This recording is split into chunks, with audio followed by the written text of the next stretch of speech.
And hello everyone, it is Peter Sam, the narrow gauge engine, back again with another re-rank, and this time it's season 10, made under the year I was born in. Yes, I'm that old, I'm surprised I lasted this long too. This season, being the 10th one, had 28 episodes instead of 26. But considering what era we're in, it's probably not that much of a treat. So let's start with number 28. Number 28, Wharf Peace. Okay, there's a clear difference between PTSD from almost dying on a bridge and being scared of noise. Skarloey has clearly regressed at this point, which usually I wouldn't be as bothered as most would, considering it's a different era of the show and times of change, yada yada yada. But when you write a character that's so unlikable regardless of any other factors that bring Skarloey down, you know you fucks it up. Oh my god, I hate this stupid little baby so much, and he's so self-pitying that I cannot root for the whining little fucker. Even the morals have been done to death, and done better in my opinion, like the season 9's Bold and Brave. Overall, just a shocking episode, and definitely didn't need to exist. Number 27, Duncan drops a clanger. Why did we bring this Duncan rock and roll idea back just for this one episode where it ultimately leads to nothing? Duncan gets no punishment and acts so immaturely that again it's hard to see him as the protagonist. Here it's a tiny bit more understandable, as Duncan always had a streak similar to this in the classic series, but it's still a bit of a piss take. Season 10 narrow gauge was very weak in my opinion. I'm just glad that I didn't get an episode like this. There's also some neat set design with the tree the bell dangles off near the end, but nothing too mind-blowing. The hit era did definitely have some amazing sets though, you have to admit. Number 26, Edward Strikes Out. The infamous Edward episode of the hit era that made everyone turn their heads in confusion. The newfangled nonsense idea is a fun motif, but why give it to Edward? Because he's old? Maybe so, but it doesn't make him unwise or shun new things. Edward is far, far past that point. This episode would have been a better fit for an engine like James, who is easily led and pretty judgmental, especially in this era. His vanity was his defining feature, as heard in the engine roll call, so I think this episode should have been for him. Rocky's fun, I guess. The breakdown train being a character was a good concept, and he does continue on into the Miller era and beyond, so it is clear that his character was at least useful. Although having both him and Harvey, I don't understand why nobody ever thought to have that combination for an episode. Maybe someone in the fandom already has, you never know. Number 25, Thomas's Tricky Tree. Okay, now this hurt me. This actually hurt me. The narrow gauge engines have never been portrayed this badly before in my opinion. They're so childish and naive that it's sad. So why is it above these other episodes? Well, for two reasons. The first is more simple. I like the crash, it's creative and uses the set to its advantage. The second is not so simple. Handle here is so different and is the wise character, a character trait stripped from Edward, Toby and Skarloey and shoved into him. I have no idea why they've done this, but it does cleanly follow Sahandle's exit in season 4 and build upon his character. I definitely think Sahandle was very poorly handled across the entire run of the show, as he was constantly neglected, shoved aside or forgotten about. It's why he's very interesting and deserves some love. Here, he gets some love, some time to shine, and I can respect that. It doesn't change the fact that I find this episode irritating with every ounce of my being, but this I can respect. Number 24, Thomas and the jet plane. Jeremy is a plane. Yeah, cool I guess. The whole story is just so whatever, like who cares about a plane version of Harold? And yes, that was a pun. I have no shame in admitting that I hate Harold, but at least he had personality. He brought something to the table. This basic bitch is void of that, and that's why they never brought him back. There's not a single aspect I enjoy, but then again, I don't actively despise any of them. It's just sort of there, taking up space for an episode that probably would have been better. This episode is a snore fest. That's the TLDR line of this whole argument. Number 23, Thomas and the Shooting Star. Like with most of these Thomas and the Insert Object Here episodes, the gimmick is cool, but the execution's kinda shit. This episode is like a worse version of Thomas and the Rainbow. Thomas wishing to find his friends in the dark is sweet, but ultimately kind of boring. Nighttime doesn't last forever, and it's not like Thomas is in uncharted territory. He has travelled the island numerous times before this, and in the dark in hit era seasons. So just find a siding or keep puffing around, Thomas. To be honest, you can definitely tell this episode is to help kids with the idea of being lost, but how is it realistic to use a shooting star, a non-determinate occurrence, to help them? You can't rely on superstition all the time. Can't even do the morals right this episode. Number 22, Follow the Flower. Follow the Flower is about as simple as the name shows. It's just James following Thomas's trail of flour for an episode, pissing him off. This is the first episode to give us the Wharf though, one of the best hit era sets. It's so big and it always feels so alive and warm, full of life and very busy. But all in all, I don't really have too much to say on this one. It's just another one of those episodes that sort of exists and I have no strong opinions on. Number 21, Toby's Afternoon Off. Yay, another boring Toby episode that drains the soul from my bones. In reality, this episode isn't the worst Toby episode out there. Toby feels left out, has that covered. Toby is a whiny git in this one though and just asks for others to help him so he can go to the farm like the selfish prick he's become. Once it is revealed why the other engines weren't helping Toby, because they were helping Henry, the episode does become enjoyable. It's a plot twist I genuinely like and have respect for, as it makes sense and takes you by surprise, especially when you remember what era we're in. In the end, it has an admirable moment, but a shithead of a protagonist, which really brings it down. Number 20, Thomas and the Colours. What's better than trains to appeal to young boys? Football, because football's so cool. We all love football. Yeah, no, I'm not a football person. I know, shocking, who could have guessed? So this episode is so samey that it hurts. It's Thomas being sad that James gets to take a football team to the grounds and then he gets over it. Genuinely, how is that not the plot? The thing that saves this, however, is how fabulous James looks. He really looks well made with the flags all over him, but aside from him, this episode is just too similar to too many episodes I've seen before. Number 19, Seeing the Sights. I genuinely forgot the plot of this one and had no idea who was even in it. I originally thought it was a Nara Gage episode when I first thought back to it before looking on the wiki and realising, oh, this is a boring Thomas episode. Thomas just rushes through showing his passengers the sights and then learns not to. Stellar work. Even so, this one does have its pros. For instance, there's some nice scenes between Gordon and Thomas and it doesn't outright infuriate me, so for that I'll give it some credit. Number 18, Thomas and the Treasure. Again, another one I can't remember much of. I remember the end where there is actually a treasure found in this giant skull on the beach. I remember the taken playset with the skull, which I assume was made off the premise of the episode. That's really it, to be honest. Having just looked back on it, Salty seems to tell some cryptic BS clue in a poem that a moron could work out, and Thomas blindly follows it and finds some treasure and his friends, because the real treasure is friendship.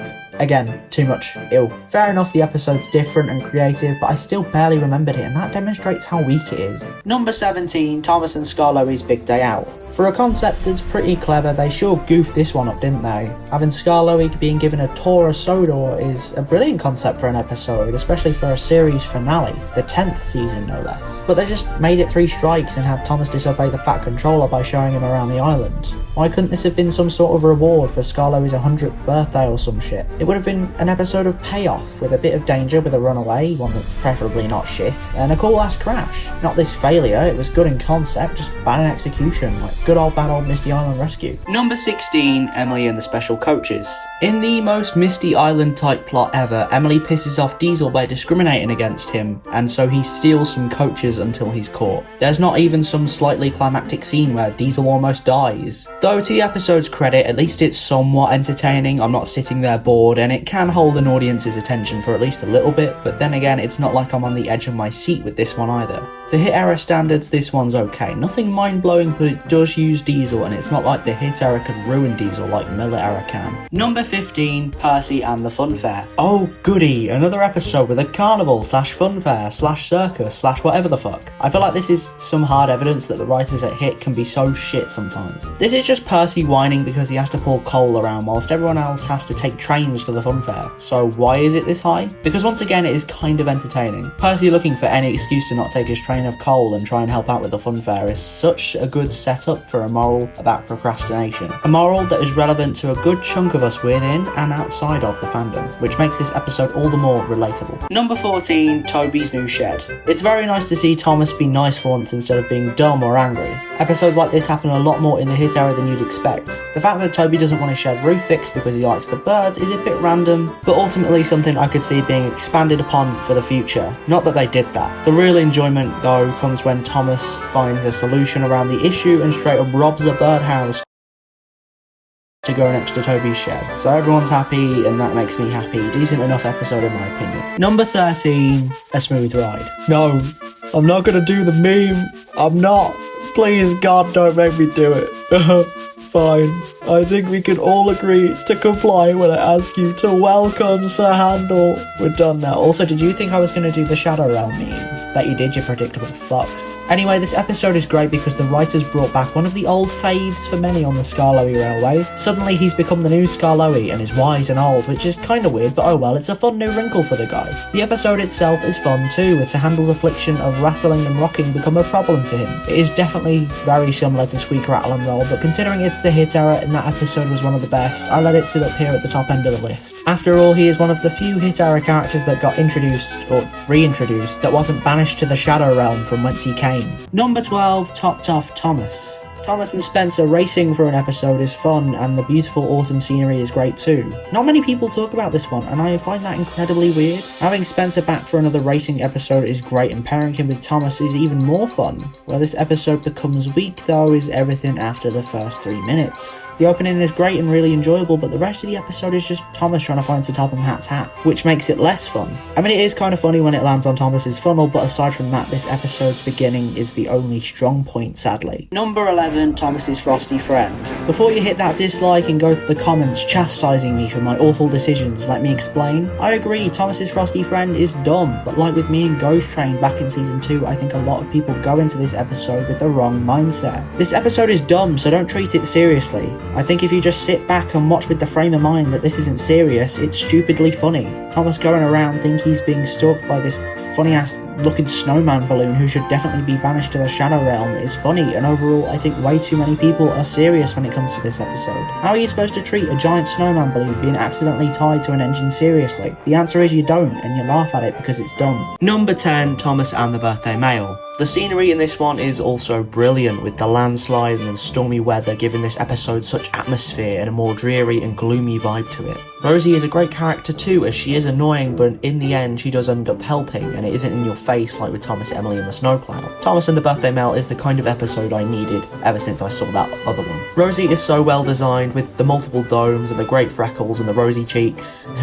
Get it, Rosie? I'll go home. But yeah, this story's strong too. No 3 strikes formula to weigh it down, so naturally this episode was going places. Number 9, Sticky Toffee Thomas. This is pretty good somehow. The initial plot is dumb and generic enough, with Thomas wanting to show his costume to the kids at a fancy dress party. A bubble. A bubble is your costume, Thomas. Oh my god. Everything after this, with Thomas taking Toby's sticky toffee tanker and getting covered in the stuff before getting stuck with all these leaves and bushes and shit. So Thomas ends up looking like some giant tree thing, giving this nice ending. The visual side of this is great. So is the crash. The story just takes so long to get into. It's never bad, but it's too slow, so the most interesting parts feel too rushed. But all in all, it's a pretty strong one. Number 8, Missing Trucks. Renee is doing something nice for Skarloey makes this such a good episode on its own, but him doing something nice, messing it up, and then I, the ultimate mad lad Chad, come to the rescue and find them, giving us a nice ending, is also really rewarding in its own right. Although I must say I would have preferred the risks to be a lot higher. I'd love it if the Thing controller punished Skarloey, and that exact moment Rheneas puffs in with the trucks, and Rheneas learns a valuable lesson about how surprises aren't always fun, because him temporarily losing the trucks isn't that powerful in comparison to his friend at risk of a punishment, because again, Rheneas is in pretty good character here. I really didn't need to be in this episode in all honesty, and I kinda hindered its ending, but it's still fairly strong despite that. Number 7, Which Way Now? To be quite honest, I find this one good for numerous reasons. Rusty rushing the workmen doing their job, causing them to muddle up the signs, and in turn gets the Topham Hat lost, is amazing. It's quite a fun and light-hearted story with some good risk factor thrown in for good measure. What's best about the episode though is the visuals. The Skarloey Railway always looked good in the hit era, but I think this episode might have the best sets. The natural scenery mixed in with the railway creates some beautiful sets and aesthetic to the place. My favourite set is probably the railway bridge with a foregrounded walk bridge. It's so aesthetically pleasing. So in short, the story holds up well and the visuals are great. What could top this? Number 6, Fearless Freddie. Considering the only thing wrong with this is that the shortcuts geographically don't make sense because of the SKR being one straight line up and down, and no mention of these tracks were ever brought up before, this is impressive. There's obviously the characters of Skarloey and Rheneas being messed up, but like I'm not going to keep complaining about that every time they appear. That'd be silly. It's why I don't hate Push Me Pull You as much as everyone else does. What did you expect, people? But that's a discussion for another time. Fearless Freddie has a great, interesting, complex, or as complex as it can get in season 10, character, with a sick-ass design, and the story is even better. It's fast-paced, it's fun, and there's actual sense made with this one. It's pretty close to perfection, closer than everything it topped on the list anyway. Number 5, the green controller. In the most stupid move ever, Lady Hat can't be bothered to run the railway when Sir Tom's sick or dead or some shit and enlists Percy to become the new controller. The gimmick of Percy getting confused over the phrases she uses is hilarious, especially because it gives us the iconic busy as a bee James, the ultimate Giga Chad James. The resolve's a bit forced and weak, but it's hilarious nonetheless, and it makes me wonder just what would happen if the other engines were a controller for a day, like Salty or Elizabeth, or even me. I'd be a cool controller, wouldn't you agree? Other than that, not too much to say, although everything I have to say is good about the episode. Number 4, Duncan's bluff. Duncan and the Hit Era got on like a house on fire. I don't understand why Duncan got 2 episodes and the writers just chose to neglect me, like what the hell? By the way, the Think controller calling it delay and confusion triggered me to no end.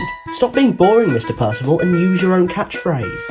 The James and Duncan feud is done brilliantly here, although I think a bit more focus on James as well would have been good to see. I would have preferred this as more of a the 2 protagonists are just as bad as one another trope like in Steamroller, but the ending's sweet and that has bumped it up significantly for me. Makes me almost think Duncan deserved to have that episode over me. Almost. I was still wronged. Fucking bastard. Number 3, Big Strong Henry. Gordon and Henry's dynamic throughout the Hit Era is so strong and one of the most underrated dynamics across the show's history. I think this episode is one of the best examples of how well they work for a story. Gordon acts conceited, being cold towards Henry when he helps him out, so Henry tries proving to Gordon that he's strong, causing an accident when he goes down a hill too fast. I think the inclusion of Thomas and Percy giving Henry a good confidence boost and reassuring him that he is strong is so sweet and quite a contrast from season 7 where they just tormented the poor fucker. All in all, this is quite a feel-good episode and one that you can't help but smile at. Number 2, James the second best. James showing himself up in an episode will always be great. James's dynamic with Edward will always be great. A crash where James smashes into a poster when he gets jealous of Edward being the engine on it will always be great. So this episode was a recipe for success to begin with. James is so entertaining and Edward provides a great supporting role, and it's just nice to see him in an episode that doesn't want to make me claw my eyeballs out. I think my favourite scene from this episode is the one at Knapford Station, when James questions why Edward is the poster engine. The engines don't give insightful answers, but I think it at least shows that the writers are still given a little nod that they care somewhat about Edward. It's a nice scene and it complements one of the best season 10 episodes, but it's not the best. That title belongs to... Number 1, It's Good to Be Gordon. I was really conflicted about giving this a 5 out of 5, but I ultimately decided not to because we've seen what the Hit Era can do when they put their minds to it, and I don't think this is deserving of it, quite frankly. It's another Gordon and Henry episode with Gordon front and centre this time, and I gave Big Strong Henry a 4, so I felt it'd be wrong to bump this up to a 5 for that reason. I do love a lot about this episode though. Gordon thinking the special coal would help him, and choosing his record over his friend, the moment Gordon sees Henry struggling and is filled with guilt, and the moment Gordon stops just before reaching Knapford Station so he can go back and help Henry. It's all just really good. The more I think about it, the more I do want to give this a 5, but I've made my choice now, so oh well. I love the tender swap singing too. It really is a childish idea, but I've done it in the past, and the missing coach exists, so what makes it any different here? It's another feel-good episode that fills you with boundless joy and wholesome energy. So that's it. Season 10 had its ups, its downs, and its even worse downs, but all in all, it's an okay season. I don't agree with the hate it gets on its repertoire as often being the worst hit season. There's much worse, believe me, and I'll show you how bad it gets when we venture into season 11. But until then, it's a goodbye from me. I'll see you later. Bye-bye.